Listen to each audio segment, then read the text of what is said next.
messieurs, bonsoir. Merci de nous rejoindre pour cette seconde partie de Soir d'Info. Merci à Sarah Cissé pour toutes ces informations. Et comme elle l'a si bien annoncé, nous avons le plaisir de recevoir M. Cheikh Diop. Cheikh Diop, bonsoir. Bonsoir, monsieur. Vous êtes le coordonnateur du centre Jacques Chirac, exact, qui se trouve à Thiaroye, exact, qui lutte contre la drogue. Ouais. Vous êtes également membre du comité interministériel de lutte contre la drogue. Alors, le Sénégal est-il devenu une plaque tournante ou simple zone de transit, comme vous l'appelez dans votre jargon, quand on voit que les saisies de drogue se multiplient, des saisies records? Oui. Plaque tournante ou zone de transit? Malgré ces saisies records, il faut le dire, c'est impressionnant. Et très fréquent, si on peut dire aussi, le Sénégal n'est jusque pas là une plaque tournante, parce qu'une plaque tournante veut dire un espace où effectivement les réseaux se rencontrent et organisent la distribution de la drogue à travers le monde, si l'on peut dire. Et le Sénégal n'est pas encore à ce niveau. C'est plutôt une zone de transit, c'est-à-dire que les drogues qui sont produites effectivement au niveau de l'Amérique latine notamment passent par le Sénégal pour être distribuées quelque part dans certains pays africains, mais plus particulièrement en Occident. Et de ce point de vue, on ne peut pas qualifier le Sénégal de plaque tournante. C'est jusque-là quand même une zone de transit. Et maintenant, le danger, c'est que de zone de transit, on peut devenir aussi une zone de consommation. Exactement. Et dans le journal télévisé de Sarah Cissé, nous avons vu le professeur Idriss Abba, l'addictologue, psychologue, oui, avait alerté sur justement les jeunes qui de plus en plus consomment ces opiacés. Oui, c'est tout à fait la situation. Et elle est fondée, la problématique de la consommation présente dans notre pays. Une substance de substitution par rapport aux opiacés. Et je crois, comme je l'ai dit tout à l'heure, il y a des progrès qui sont en train d'être faits quand on installe véritablement des unités de prise en charge des addictions au niveau de cette région. C'est pour favoriser l'accès des usagers de drogue à un service spécialisé. Donc ça, véritablement, c'est des progrès qui sont en train d'être faits. Racontez-nous un peu comment ça se passe, l'impact sur la vie de quelqu'un.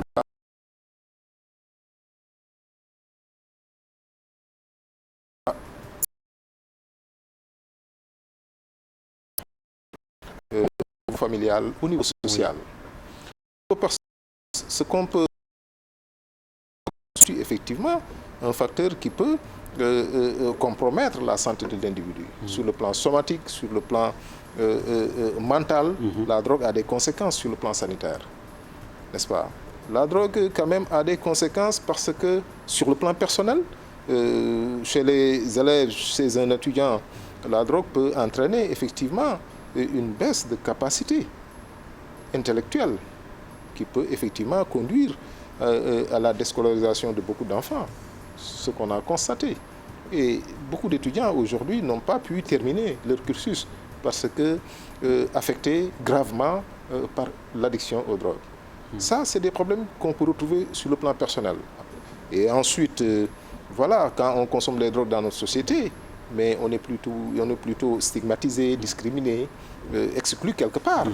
D'abord par votre propre famille et ensuite par la communauté.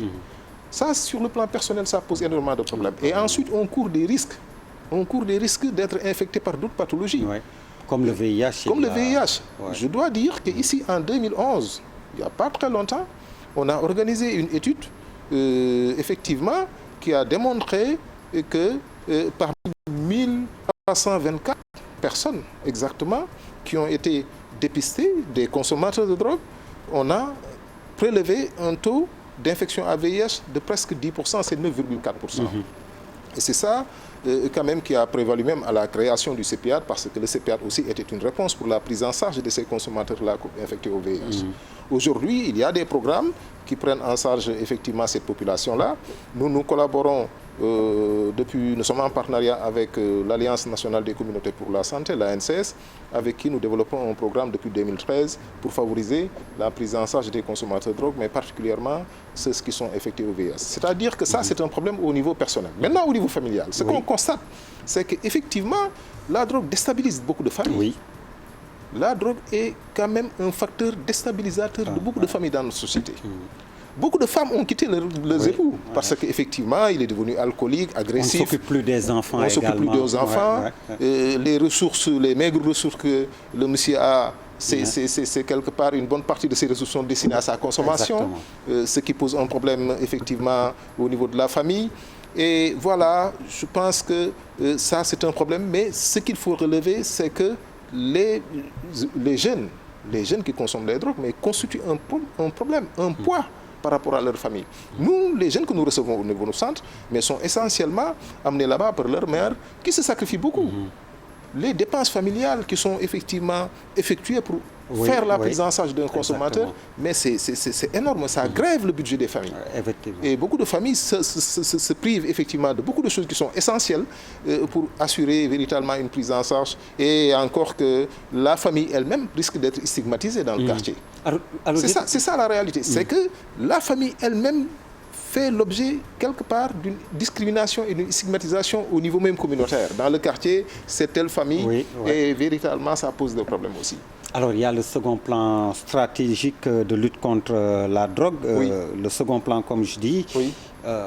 Est-ce que ça apporte de nouvelles réponses, les grands axes de ce nouveau plan? Oui, ce qu'il faut d'abord dire, c'est véritablement saluer l'initiative du comité interministériel sous l'égide du général Matar Diop, qui a quand même initié ce plan-là, parce que le Sénégal n'a jamais disposé de plan stratégique de lutte contre la drogue.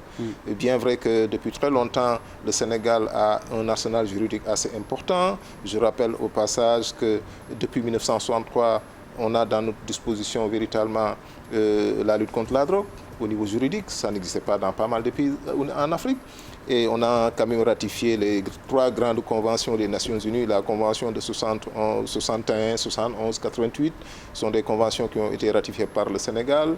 On a le Code des drogues depuis 97, mais c'est à partir de 2016, et je rappelle, c'est important de le signaler, que c'est sur instruction du président de la République qu'en 2016, que le comité interministériel de lutte contre la drogue a élaboré le premier plan stratégique national du Sénégal de lutte contre la drogue. Ça, c'est important parce que ça traduit quelque part une volonté politique aussi marquée au plus haut niveau. C'est le chef de l'État lui-même qui instruit, compte tenu de la gravité de la situation constatée à l'époque, véritablement pour qu'on ait ce plan-là. Et ce plan-là qui vient d'être terminé est renouvelé. Il y a le plan stratégique 2021-2025 qu'on a fini de valider techniquement tout récemment, il y a de cela une semaine, lors d'un atelier. Et c'est un plan qui est organisé autour de 4 axes, principalement. Le premier axe, c'est la réforme du cadre juridique et institutionnel. Parce qu'on pense qu'aujourd'hui, sur le plan institutionnel, il nous faut réformer effectivement ce qu'on est en train de faire. Il nous faut réformer aussi les textes. Certains aspects ne sont pas, en tout cas, en adéquation par rapport à la réalité. Aujourd'hui, on est en train de développer des programmes de réduction des risques.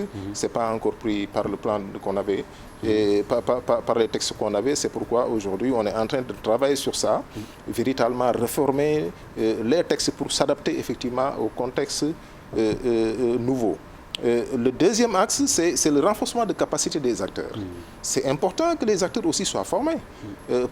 Les associations, les médecins même, parce qu'il y a pas mal d'associations qui aujourd'hui sont intéressées par le problème de la drogue. Ils veulent initier des actions au niveau de leur quartier, mais n'ont pas la formation nécessaire.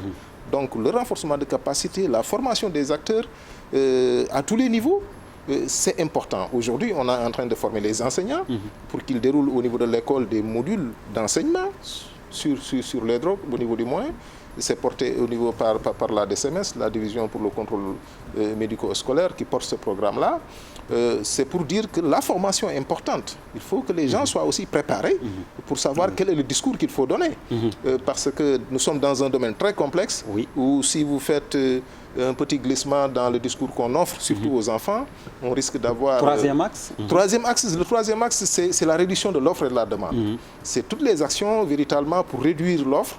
La réduction de l'offre, c'est la réduction du trafic, si l'on peut dire ainsi. La réduction de la demande, c'est la réduction de la demande de consommation, en fait. Donc, cela, c'est des activités... Qu'est-ce que vous pensez de ceux qui pensent qu'il faut décriminaliser, certains même disent dépénaliser? Il y a des militants. Oui, il y a des militants qui s'agitent un peu partout dans le monde. Vous êtes d'accord? Pas tout à fait, parce que nous pensons qu'aujourd'hui, dans notre pays... Pas tout à fait contre aussi, donc? Oui. C'est ça. Pourquoi? Parce que nous pensons que la dépénalisation, en tout cas de certaines drogues, on parle beaucoup plus du cannabis, en tout cas nous pose problème. Si on sait qu'ici au Sénégal, la majorité en tout cas des gens qu'on reçoit au niveau de nos structures de santé, mais en tout cas au niveau des structures psychiatriques, donc des personnes qui souffrent de pathologie mentale, la grande majorité, effectivement, est affectée par des problèmes liés à la consommation des drogues telles que le cannabis. Nous ne pouvons pas, dans ce contexte-là, nous, prôner en tout cas la dépénalisation ou la décriminalisation d'une drogue pareille.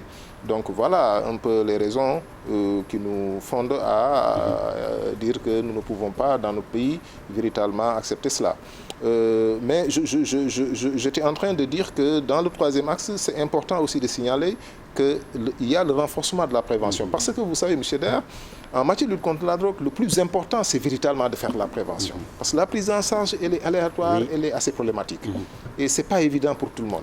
Il y a des gens qu'on a pris en charge depuis très longtemps, mais qui n'arrivent pas à décrocher, comme on le dit. Et les cas de rechute sont très fréquents. Par conséquent, ce qui est important, c'est de travailler pour que les gens n'entrent pas dans la consommation. Et je pense qu'à ce niveau-là, il y a pas mal d'actions qui sont en train d'être développées, surtout au niveau communautaire. Mais il faut dire qu'aucun pays, à lui seul, ne peut pas faire face à ce problème. Donc il y a nécessairement un effort à faire pour organiser la réponse au niveau sous-régional, au niveau régional et au niveau international. C'est transnational. C'est transnational. Et à ce niveau, je crois qu'on est en train de faire des pas importants. En tout cas, nous venons récemment de participer à un réseau régional qui est au niveau de la CEDEAO, où toutes les organisations de la société civile sont en train de s'organiser pour harmoniser et se renforcer davantage mutuellement pour apporter des réponses effectivement par rapport à la consommation de drogue. Le réseau, c'est le réseau WANGSA, voilà, qui regroupe quasiment toutes les organisations de la société civile au niveau de l'Afrique de l'Ouest. Quatrième axe? Et nous sommes dedans. Quatrième, c'est véritablement un axe qui touche la communication. La communication, c'est un axe qui est intitulé « Communication autour du plan stratégique ». Parce que non seulement il faudrait qu'on travaille à ce que le plan soit connu et approprié par les communautés, parce que c'est fait en tout cas pour apporter des réponses, en tout cas au niveau global, mais travailler aussi à véritablement développer un plan de communication. Le plan de communication, aujourd'hui, il a été élaboré, les gens sont en train de travailler pour sa validation, mais il y a un plan de communication qui va toucher et les médias et les autres canaux de communication pour que les populations soient bien informées et mieux mobilisées autour de la problématique. Donc voilà un peu les 4 axes qu'on a au niveau du plan stratégique qu'on est en train de dérouler avec l'appui du comité interministériel de lutte contre la drogue. Mais je dois dire qu'il nous faut effectivement des moyens parce que tout plan... Justement, ceux qui sont sur le terrain, les saisies s'enchaînent, c'est bien. Mais est-ce qu'il y a assez de moyens quand même? Il n'y a pas suffisamment de moyens. Il n'y a pas suffisamment de moyens. C'est pourquoi nous pensons qu'il faut renforcer la formation de nos agents de sécurité, enfin des forces de défense et de sécurité. Il faut renforcer la formation, il faut renforcer le personnel, mais il faut renforcer les équipements pour mieux faire face effectivement à ce flot de trafic international qui nous affecte beaucoup. Et je pense que ça, c'est lié à la géopolitique mondiale. Partout dans le monde, les rapports de l'ONUDC ont montré qu'il y a une augmentation du trafic et même de la consommation à travers le monde. C'est pour dire que la tâche n'est pas facile. Il nous faut mieux équiper nos forces de l'ordre et de défense, mais renforcer aussi les services de prévention. Ça, c'est important. il faut quand même que les organisations qui travaillent autour de la prévention soient renforcées au niveau de la formation, au niveau logistique, pour qu'on puisse véritablement mener les missions de prévention. Parce que, comme j'ai dit, l'essentiel, c'est véritablement de mener une bonne politique de prévention pour lutter efficacement contre la drogue. Et renforcer aussi les services de prise en charge. Il y a le CEPIAT qu'on a vu tout à l'heure sous la conduite du professeur Idrissa Ba, qu'il faut renforcer aussi. Comme vous le dites, essayer de faire en sorte que partout dans le pays, que les gens aient des structures capables de prendre en charge correctement un consommateur de drogue. Ça, véritablement, c'est des choses qui nécessitent des moyens. Et c'est pourquoi nous en lançons un appel aux partenaires, voilà, pour qu'on puisse véritablement financer ce plan-là, qui a connu un début de financement, parce qu'il faut signaler que l'État a fait un apport. Même dans l'ancien plan, effectivement, l'État avait apporté un montant qui avait notamment permis de faire beaucoup d'ateliers de formation, beaucoup de magistrats, de médecins, de policiers ont été formés, des acteurs de la société civile ont été formés. Grâce à l'appui de l'État, il y a effectivement que le centre Jacques Chirac, notre centre même a été réhabilité par le financement qui a été octroyé à l'État au comité interministériel. C'est pour dire qu'il y a un effort qui est en train d'être fait à ce niveau-là, mais encore une fois, il faut le renforcer parce que nous pensons que l'État peut mieux faire et inviter les partenaires, notamment l'Office des Nations Unies contre la drogue et le crime, qui a son siège ici à Dakar, à mon avis, doit beaucoup renforcer aussi le financement de ce plan-là. Cheikh Diop, merci. Mais merci, M. Der. Merci, mesdames, messieurs, à vous également de nous avoir reçus chez vous. Bonne suite des programmes sur la TFM, la télévision Futurs Médias.